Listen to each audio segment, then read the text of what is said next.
باب ما جاء في الاذان بالليل. بس ما ته متوجه شه پدې د ټول علماء اتفاق د اختلاف پکې بالکل نشتا چې ما سوا د فجر د اذان نه ما سوا د فجر د اذان نه بل اذان د وخت نه مخکې وشو نو اعاده په وخت کې واجب ده. ګوره بل تاسو ته ما ویل تاسو چې کبال د وخت نه مخکې ویل کې مې روانه ده مسله یو مسله بس ان شاء الله نه پاتې کېږي. نو ما سوا د فجر د اذان نه نور اذانونه که د وخت نه مخکې وشو اعاده په وخت کې واجبه ده. ولې سوال وکړه چې اذان سنت دی اعاده واجبه ده. دې څه معنی اذان مسنون دی سنت دی معنی خو چې د وخت نه مخکې وکړه خلک د تیر ویستل اوس وخت داخل نه دی خلک به منځونه شروع وخت داخل نه دی او کېدای څوک روژه ماته کړي که د ماښام وخت داخل نه دی او د چا پېشمنۍ نه دی کړی هغه وایي چې زه پېشمنۍ کوم او تا ورته بانګ ووایې وخت لا داخل نه دی نو لوی نقصان دی وکړه. نو د هغه نقصان ازاله چونکې د منځ او د روجو نقصان ته رسېږي د دې وجې نه اعاده واجبه ده.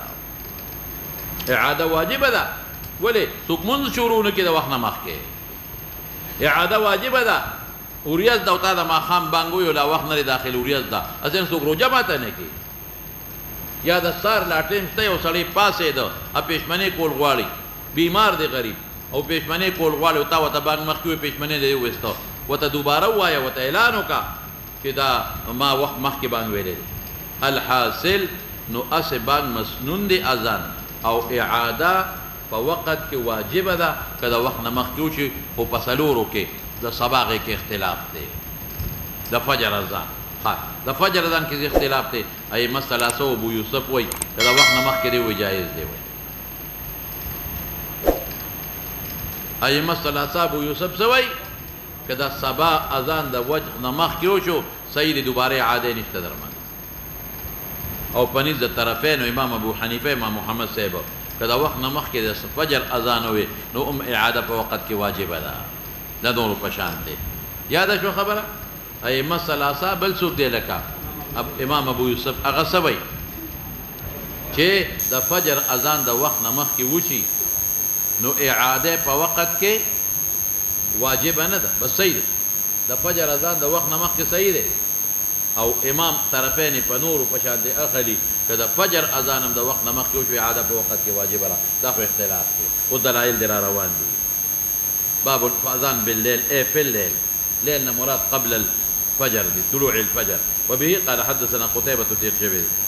قال حدثنا الليث ليث امتير ثقة ابن شهاب الزهري او سالم ده عبد الله بن عمر زويري عن ابيه عبد الله بن عمر لأن النبي صلى الله عليه وسلم قال إن بلالا يؤذن بليل اي في ليل بلال اذان وي بليل اي پشپک وكلوا اكل كوي واشربوا شرب كوي حتى ردي هذا پورې تسمعوا چې تاسو اورئ تأذین د ام مکتوم تأذین اذن يؤذن تأذینا اذان ویلو ته وایي. تأذین اذان ته نه وایي. تأذین چا ته ویل کېږي اذان ویل. تأذین اذان ویل د ابن ام مکتوم. ابن ام مکتوم نوم څوک دی یا عمر یا عبدالله. څوک ورته عمر وي عمر ابن ام مکتوم او څوک عبدالله ابن ام مکتوم ورته وایي. دا په دواړو سترګو نابینا و او دا ابن ام مکتوم پشان د بلال مؤذن اواز پشان د بلال بلند هم او خشته هم او دا هغه صحابي دی قدیم الاسلام من السابقین المهاجرین الاولین دی. رسول الله مبارک لا هجرت نو کړي چې دی لګلی مدینه منوره. په مدینه منوره کې د رسول الله مبارک د هجرت نمخ کې دی شیخ الحدیث محدث او مفسر د قران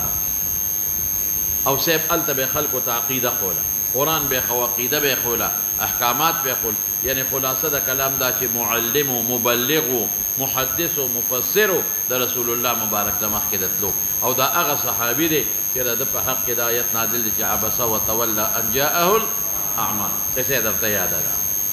اوس دا حدیث مستدل دی د ائمه و ثلاثه یاد دي شو. لیکن د دې نه مخکې په دې اعتراض واردېږي. اعتراض دا دی چې بلال د شپې اذان کوي او ابن ام مکتوم رستو کوي اکل او شرب کوي تر څو چې د ابن ام مکتوم اذان هم نه اورېدلی نو معلومیږي دا چې بلال د شپې کوي او ابن ام مکتوم د فجر نه پس کوي لیکن بل روایت کې راځي چې ابن ام مکتوم به مخکې کو او بلال به رستو کو اوس به څه کوو نو دا به په مختلفو زمانو باندې محمول لومبې به بلال رستو کو ابن ام مکتوم به مخکې کو بلال به د فجر کو ابن ام مکتوم به د شپې کو نو د بلال نظر کمزور شو نو بیا پیغمبر مبارک ورته شی بدل کو بلال مخکې کو او ابن ام مکتوم یې رستو کو نو که ته راباندې سوال کې چې د بلال نظر کمزور شو غلطي به ته کېده د فجر په خطو کې نو بیا ولې د دې خو بالکل نابینا دی نو چې نظر یې کمزور دی نو هغې مخکې کو چې مکمل نابینا دی نو هغې رستو کو نه ابن ام مکتوم به په خپل اعتماد اذان نه کو خلقو به ورته وي اصبحتا اصبحتا اصبحتا هغه به د خلقو په اعتماد اذان کو او بلال خو خلقو ته پته وه چې په سترګو روغ دی نو هغه به ته به خلقو آواز نه کو هغه به په خپل اعتماد کو نو خطا کېده به یاده دې شوه خبره ابن ام مکتوم یې رستو کو ترا دې چې نابینا دی ولې هغه به په خپل اعتماد اذان نه کو رویت یې نو نابینا و خلقو به ورته اصبحتا اصبحتا ځکه یې رستو کو او بلال به پس باندې اذان کو په خپل اعتماد نو رست نظر یې کمزور و تېروتېده به ځکه یې مخکې کو دا خو یو اعتراض و چې په مختلفو زبانو محمود اوس به راشو دویمه حدیث بظاهره مستدل د ائمه ثلاثو دی او د ابو یوسف دی لیکن مولانا صاحب استدلال ته تام نه دی ولې تام نه دی که چېرته دا لومبې اذان د فجر وي نو دویم اذان ته پکې څه ضرورت دی بیا که لومبې اذان د چا وي د فجر وي نو اذان ثاني ته پکې څه ضرورت دی بیا ابن ام مکتوم ولې اذان دی پته ولګېدله چې دا دویم اذان د فجر دی هغه بعد الوقت دی او لومبې د فجر نه دی د څه دی راته وایم نو استدلال تام نه دی عجیبه دا ده چې درې امامان او ابو یوسف څلور کسان شو او بیا هم دلیل ته وګوره داسې به ماته ثابته نه کې په پوره ذخیره د احادیثو کې ما ورپسې ډېره لویه تتبع کړې ده الحمدلله ما سره ذخیره د احادیثو ډېره زیاته ده ما ډېره پوره تتبع کړې ما دومره کتابونه الحمدلله هغه کتابونه چې دلته شته هم نه نېټ نه مې ډاونلوډ کړل نېټ نه مې راوویستل بعضې داسې رسایل دي چې هغه بلکل شته نه ناپید دي ما نېټ نه راوویستل او دلته مې فوټوسټیټ مشین په چا اخیستی مدرسې له او ورته مې ویلي چې ګورې مدرسې له اخلم خو زه پې ذاتي کارم کوم دا مې ورته ویلي نو هغې باندې لګیا یو او راوباسو کتابونه ناشنا ناشنا کتابونه مو پې راوویستل خو کاغذ ډېر ګران دی مولانا صاحب کاغذ په 1200 او په 1400 روپۍ باندې هغه یو شی ملاوېږي څه ورته ویلي کېږي یو شی په 12 بل ورځ مې د بخاري او شرح راوویستله 14 جلدو کې ده 14 جلدو کې دلته نشته زموږ پاکستان هندوستان کې بلکل شته دی نه هغه 14 جلدو کې مې راوویستله خو چې فوټوسټیټ ته وباسم نو د هغې نه غونډ 15 جلده جوړېږي لکه د فوټوسټیټ کاغذ ډبل دی داسې خو 1500 پاڼې چې یو ځای کې نو جلد ته جوړېږي د فوټوسټیټ چې 300 یو ځای کې نو هغه جلد جوړېږي کاغذ ډبل دی د فوټوسټیټ نو دا هم یو مسله ده نو ته موږ اوس کاغذ ډېر زیات ګرانه شوی دی خو به هر کیف الله یې پوره کوي نو الحاصل په پوره احادیثو کتابونو کې مې ورپسې ښه تتبع کړې ده چېرته م اکتفا په اذان د لیل نه ده شوې ورسره دویم اذان شته مستدل استدلال د دې به کله تام شي چې پیغمبر مبارک په زمانه کې یا د صحابو په زمانه کې اکتفا په اذان اللیل شوی وي نو زه به ووایم چې بس ټیک ده د وخت نه مخکې شوی دی اکتفا په پوره ذخیره د احادیثو کې په نه ده شوې په اذان اللیل بلکې ورسره دویم شوی دی ورسره دویمه شوی دی نو چې دا لومبې اذان د فجرو د شپې والا نو دا دویم ولې کوي استدلال تام نه شو پوهېږئ په خبره بالکل تام نه شو اوس به سوال کوو چې دا لومبې اذان د څه دی نو لومبي اذان پنځ د بعض علماء تهجد لپاره تهجد لپاره او پنځ د امام ابو حنیفه رحمت الله قسم دې د امام صاحب د دلایل ته ګورو سړی حیران کیږي د څومره عمیق نظر خدای ورکړي او په حدیث ورته څومره عبور حیران بشي سړی ظاهر کې چې ته ګورې خو تاسو په مذهب د حدیث ته مخالف کاری باز ځای کې همیشه نه باز ځای لیکن چې حقیقت نظر وکړي حیران بشي امام صاحب خو یو دا خبره کوي چې ته وایې چې دا د بلال اذان د فجر دپاره نو بیا په دې دویم اذان ولې کوي په هغې اکتفا ولې نه کوي دا وایه راته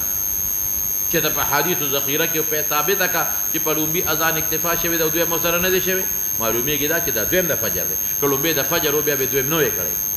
دویمه خبره څه ده لومبی سره پاره دی امام صاحب وایي لومبی تهجد لپاره نه دی تهجد نفل دی نفل الاذان نشته وایي تهجد کې جماعت ثابت نه لري ما سوا د درې د تراویح نه بس ثابت نه لري او پیغمبر مبارک صرف په تهجد کې درې شپې جماعت کړی دی بیا پرېښی دی او بیا ورته حکم کړی دی که ته بیا پرېښی په بله وجه دی چې فرض نشي نه نه نه نه ورته حکم کړی چې علیکم بهذه الصلاة فی البیوت علیکم بهذه الصلاة فی البیوت دی ورته اډر کړی او لا تجعلوا بيوتا مقابر لا تجعلوا بيوتكم مقابر مقبره دې ما جوړوي چې عبادت پکې نه کوي عبادت پکې شروع نوافل پاګه کې کوي الحاصل دا لومبه د امام سے پنځه د پاره دي تهجد د پاره دي نه تهجد نه دي څه د پاره دي چې دا او دخل کرا پاسي پښمنی وکي او چې کم ویخلی هغه هم پښمنی تراځي شي د پښمنی د پاره دي چا د پاره دي ولی دا دلیل ولی دی ځکه امام صاحب وایي چې کم روایت کې د لومبي اذان ذکر دی نو په ډیرو روایاتو کې ورسره دا لفظ دی لیرجع قائمکم ویتنبه نائمکم لیرجع قائمکم دې د پاره دا لومبي اذان دی چې کوم قائم اللیل دی هغه واپس شي او پېشبني وکړي چې کوم وختي پاسېدلی دی او تهجدو کې مبتلا دی ځکه هغې خو به چې تهجد ته ودرېد بل خو به توجه بالکل نه وه لیرجع قائمکم چې واپس شي پېشبني ته قائمکم ویتنبه نائمکم او اوده مو بیدار شي چې کوم دقه روایات دي دا مطلق نو په بخاري مسلم کې ورسره دا جمله موجوده ده په بخاری مسلم غوندې کتابونو کې ورسره دا جمله موجوده ده نو پته ولګېدله چې دا صرف په رمضان کې وو یا څه کم ځای کې ولکه رمضان کې ولې ځکه دا دي پکې چې لا یمنعو فکلوا واشربوا حتی تسمعوا تأذینه ودې مونځ که نه نو د دې کلو واشربو نه څه معلومېږي چې رمضان سره تعلق دی لا يمنعن أحدكم أذان بلال فإنه ينادي ما تقول فإنه ينادي ليرجع قائمكم ويتنبه نائمكم أو بل ذلك سرادي لا يمنعنكم أذان بلال من سحوركم پشمنین ممننک دا دلائل د سدی مولانا صاحب چې دا اذان صرف کله شوی دی په رمضان کې شوی دی سحور په قرینه ده کلو واشربو په قرینه ده پوهېږئ په خبره سحور په قرینه ده او کلو واشربو په قرینه ده په رمضان تهجد خو په نورو میاشتو کې هم دی دغې دپاره دی یو صرف یو اعتراض دلته پې واردېږي یو اعتراض په طحاوي کې دی ما ته ګوره لغونې یو اعتراض واردېږي دلته کې په یوازې په موږ نه په ټولو واردېږي هغه دا هغې کې دا دي چې ولم يكن بينهما إلا مقدار ما ينزل هذا ويصعد هذا د دواړو په منځ کې به دومره فاصله وه چې یو به کوز شو بل به وخته دا اوس بالکل په ټولو اعتراض دی ولم يكن بينهما طحاوي کې دي څنګه دي ولم يكن بينهما إلا مقدار ما ينزل هذا یو به کوز شو ويصعد هذا اوس دا تهجد هم نه لري ځکه چې د دومره فاصله تهجد پکې کم دی کېږي او دا د پېشمني دپاره هم نه لري ځکه دې وخت کې پېشمني هم نه کېږي او اذان د فجر هم نه دی ورپسې بل کړی نو د ټولو پرېز مو اول دی نو مونږ یې ښکلې تعویل کوو ادا چې یو کس به بانګ ووایي نو ابه ناستو به را یو کس یې به بانګ ووایي نو هغه به څو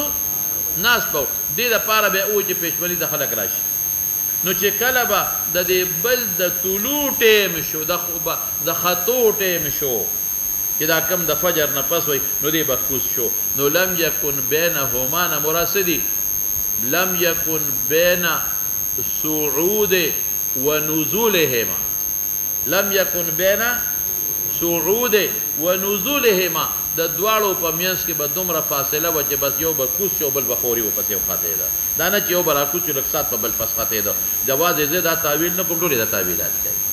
خلاصه شوه خبره اوس به دا شو د دوی دا دلایل دي خو لیکن ما تاسو ته وایي چې د کم دلایل دي نو ټولو کې ورسره دویم اذان شته نو استدلال تام نه شو که نه اوس راشه زما دلایل ځان سره نوټ کا یو نه دی با سره بلا دلایل دي په ابو داود کې دی ځان سره نوټ کا په ابو داود کې الفاظ یې څه دي ان رسول الله صلى الله عليه وسلم قال لبلال ألا إن رسول الله صلى الله عليه وسلم قال لبلال يا بلال لا تؤذن سمعوا الآيات کا يا بلال لا تؤذن حتى يستبين لك الفجر هكذا لا سنة دا يا بلال لا تؤذن حتى يستبين لك الفجر هكذا ومد يديه عرضا يا بلال لا تؤذن حتى يستبين لك الفجر هكذا ومد يديه عرضا لا سنة دا خوارك للا دا سنة دا قول لا تؤذن أمر دي نهي دا لا تؤذن يا بلال لا تؤذن حتى يستبين لك الفجر هكذا قول مانا كي يجبخ كي مانا كي دا روایت پا ابو داود کے دے دویم دا ما پا بے حقی کے دے الا دا پا ابو داود کے دے دویم پا بے حقی کے دے الفاظ اسے دی یا بلال لا تؤذن حتی یطلع الفجر سمے ہوئے یاد کا یا بلال لا تؤذن حتی منع دی چی مخی بین ہے یا بلال لا تؤذن حتى يطلع الفجر فبه حقیقی دے سندی مضبوط تے دریم پا طحاوی کی دا حضرت حفصه ام المومنین دا وار دا کور حالات تتوی دریم پا طحاوی کی دی پا سندی صحیحہ دا حضرت حفصه ام المؤمنین الفاظ نوٹ کا ان رسول اللہ صلی اللہ علیہ وسلم كان اذا اذن المؤذن بالفجر هلك ياد كان إن رسول الله صلى الله عليه وسلم كان إذا أذن المؤذن بالفجر قام فصلى ركعتي الفجر ألا قام فصلى ركعتي الفجر 2 ركعات بأكرل ثم خرج إلى المسجد إن رسول الله صلى الله عليه وسلم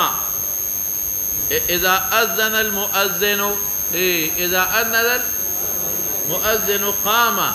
نو پیغمبر مبارک بپاسه ده نو څه یل به وکړو فصلى ركعتي الفجر 2 ركعات د فجر به وکړو ثم خرج الى المسجد وحرم الطعام والشراب على الصائم وحرم الطعام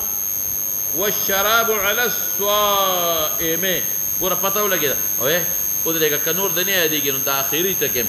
د کې څه دي وکانه لا يؤذن حتى يصبح ځکه نور د نه یادېږي دا رکوټه یاد کا د حفصه پر روایت وفيه لفظ وایا وکانه لا يؤذن حتى يصبح دا وکانه لا يؤذن کنور د نه یادېږي دا یاد کا وکانه لا يؤذن حتى يصبح او حافظ ابن عبد البر نقل کړي د عائشه صدیقینا او بخاری کې دې مړه دا بخاری کې هم دي الفاظ ایسے دے عائشہ صدیقہ فرمائی ما كانوا يؤذنون حتى ينفجر الفجر جبا ما كانوا يؤذنون دا الفاظ دا حافظ ابن عبد البر دا استيعاب دي ما كانوا یؤذنون اللہ یاد کیا کرنے ہمارے یو خو یاد کیا ما کانو یؤذنون حتی ینفجر الفجر خواہ اور پا بخاری کی دی پا بخاری کی سے دی پا بخاری کی تا تیر ویلی دی کنا چه بلال یؤذن بلیل اللہ ان بلالا یؤذن بلیل لیرجع قائمکم لیرجع ویتنبہ نائمکم بخاری کی را روان دی نو اگر دلیل دی ردی خبر چه اگر دا سبا دا پارا نو اگر دا منزه دا پارا نو اگر دا بالعلت دا پارا زاو سور پسی شا او زما دلیل دل تر روان دی په اعتراض کې د به جواب کوما او نور ما ګڼ مې درته وې او دې نه سم معلومه شو چې بلال به د شپې اذان کاو څه د پاره وجه مې وې فکلوا واشربوا حتى تسمعوا دې نه معلومه چې د بلال هغه د سبا د پاره نو د ابن ام مکتوم اذان د سبا د پاره یاد لري دا خبره بلته سم معلومه شو دو مؤذنین بلال او ابن ام مکتوم دریمه ته معلومه شو چې اعمام باندې ویل شي او کته وی چې موږ فقها خو لیکلي چې مکروه دي هغه اعما چې اوقات نه پیژني او چې داسې اعما چې څوک په اوقات کول شي او کول باندې بالکل ویل شي قال ابي صاحب وفي الباب عن ابن مسعود وعائشه دواله په بخاري مسلم کې دي شابه دا انیسا په صحیح ابن حبان کې د مسند احمد کې دي صحیح ابن حبان مسند احمد کے دانس مسند بزار کے دا ابو ذر طحاوی کے دا سمورہ مسلم کے قال ابو اسحاق حديث ابن عمر حديث حسن صحيح وقد اختلف اهل العلم في الاذان بالليل اي في الليل فقال بعض اهل العلم اذا اذن المؤذن بالليل اجزاه ولا يعيده فكما مذهب دي ها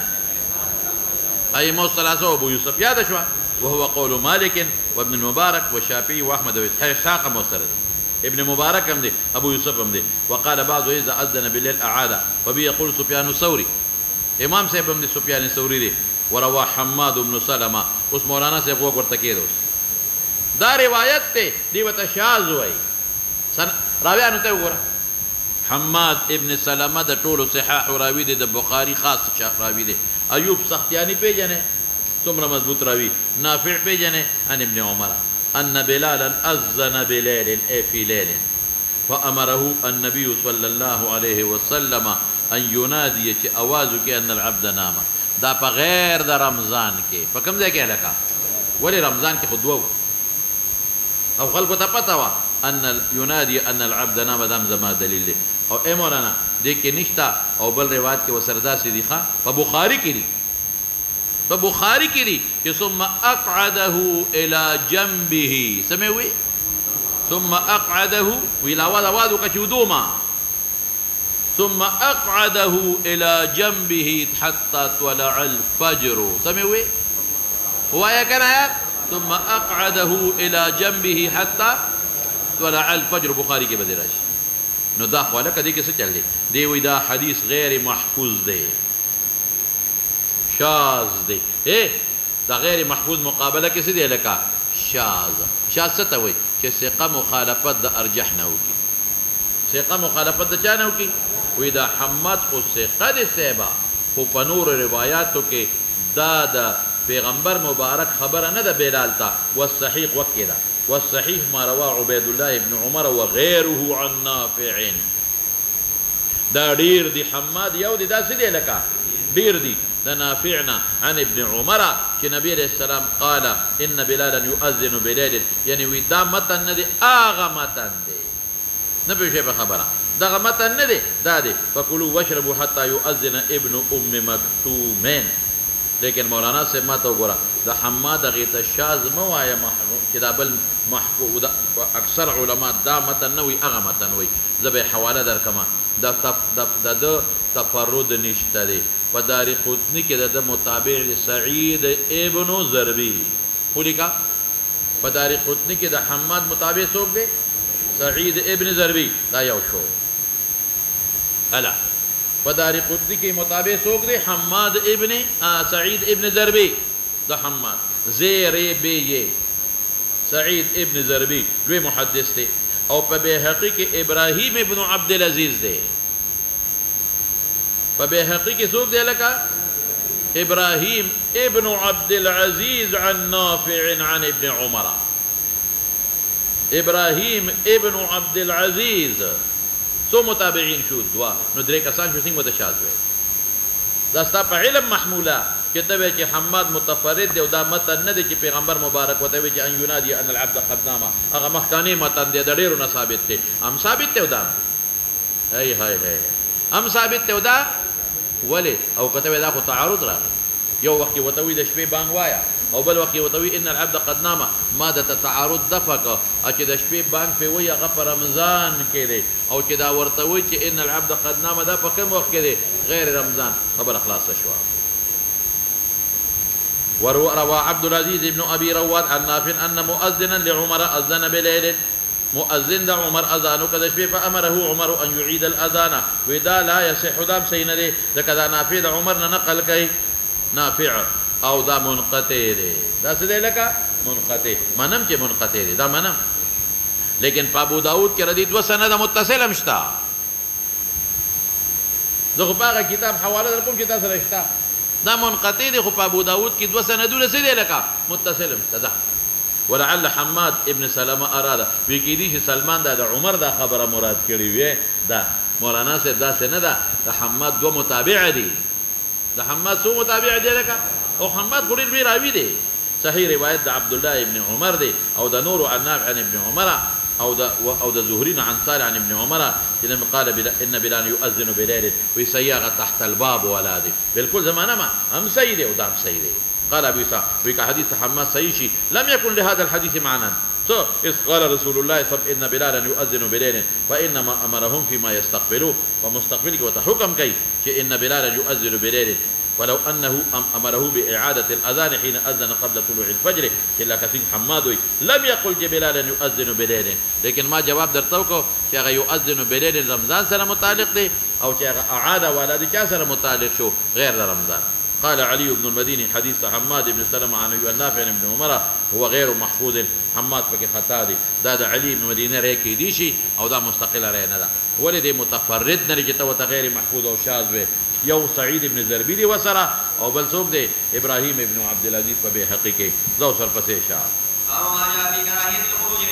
بس په دې د ټولو علما اتفاق دی چې یو ځای کې اذان په یو جمعات کې وشي نو بغیر د عذر نه وتل مکروه تحریمی دی سموي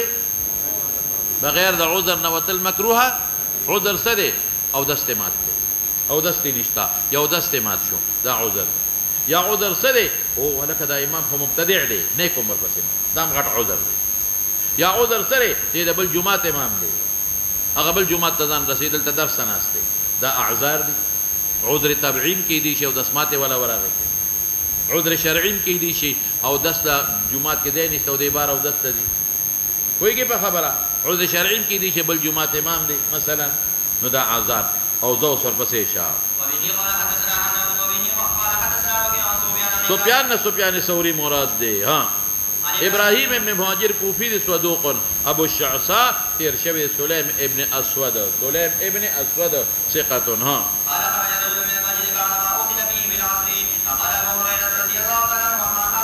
دفع عصا ابو القاسم صلی الله علیه وسلم ګور عصا نه معلومی کی دا چې مکروه تحریم دی او ګوره دا عصا ابو القاسم نه معلومی کی حدیث مرفوع دی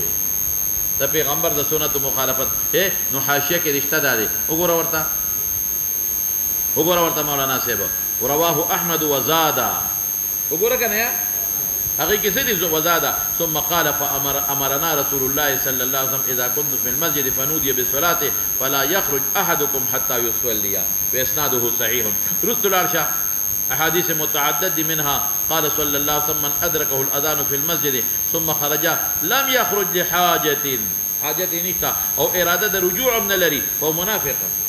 معلومی کی دا حاجت دی او اراده رجوع اشتا خیر دی رواه ابن ماجه واخرج ابو داود في المراسيل سعيد ابن مسيب فرد مرسل بالاتفاق حجت دی كلمه قال لا يخرج من المسجد احد بعد النداء الا منافق الا احد اخرجته حاجه ويريد رجوع یا لکه پویږي کنه زمخ کلار شوا عثمان په ابن ماجه کې دی ها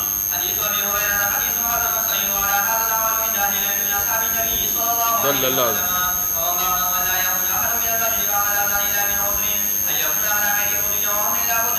او یا شرعی عذر دی یا طبعی. ها هغه دا لاغره ده چې تر څو مؤذن په اقامت کې شروع نه کړي نو وی وتی شي، لیکن دا غره د نس خلاف مونږ نه خلو شابه. او مونږ وایو چې هغه د ابراهیم نخعی به محمول کو په عذر باندې. ها ما د توسوي. ها شابه. داود ظاهری وی اذان په سفر کې واجب دی. مونږ وایو چې حضر کې مسنون دی نو سفر کې کم نه واجب شو. زمونږ پریز مسنون دی. اگر چې مولانا صاحب یو خبره تو کوم د امام ابو حنیفه رحمت الله علیه یو شاذ روایت دی. د چا؟ د امام ابو حنیفه او د شافعی یو شاذ روایت هم دی. هغه وایي چې اذان په سفر کې بس اقامت کافی دی. څه کافی دی؟ کافی. لیکن د شافعی راجح قول او د امام صاحب راجح قول او دا مفتابهین دی چې اذان په سفر کې مسنون دی. یاد لري دا خبره؟ هغه وایي په سفر کې اسم خلق حاضر دي نو سفر ته څه ضرورت دی؟ هماره ته خبره خلاص کړه. هغه راجح قول کم یو شو شابه سي چې مسنون دی. ولې پیدا شتا دا خو حاضر دي کې دي چې غونډه نه پورې غاړه څوک رواني مسلمانۍ منځله براشي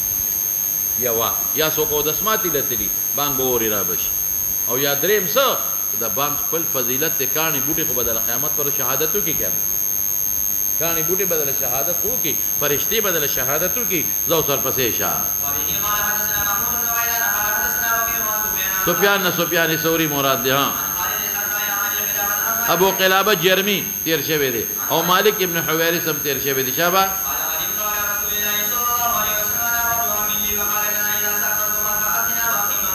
بعض ګوره سافرتما فاذنا دواړه خواندان نه کوي. اذن احدکما واقیما یعنی اقم احدکما وليؤمكما اکبرکما. دا دواړه دي ته ولې اکبر وي؟ ذکر روان چې حق بل امام څوک دی. دواړه په علم کې برابر وو. یو شان د حضور پاک نه شل شپې دواړو تیرې کړي. سوچ به شل علم برابر و ځکه ولا مشر مقدم کو. نو حدیث نه معلومه شو چې په سفر کې اذان او اقامت دا ثابت شو. بل دې معلومه شو چې دوه قسم جماعت کولی شي. دریم دې معلومه شو چې په علم کې برابرۍ اکبر به مقدم وي. شابه.